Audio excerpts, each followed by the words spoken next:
How to export your chat or conversation in Claude Code CLI. So hey guys, welcome to this tutorial. In this tutorial, I'll guide you through the exact steps on how you can export your conversation from Claude Code CLI to either your clipboard or to a separate new file. So in order to export your conversation, the first thing that you will need to do is launch your Claude Code CLI. And once you are done with this, you will need to type in the following command, that is a forward slash and then type in export. Now as you can see, this says export the current conversation to a file or clipboard. So simply hit the enter button and from here either choose the clipboard option or the save to file option.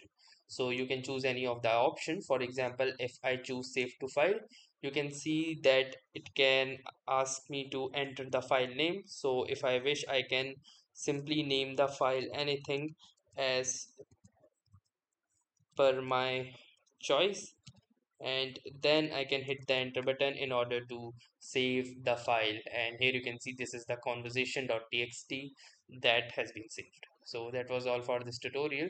Thanks for watching and have a nice day.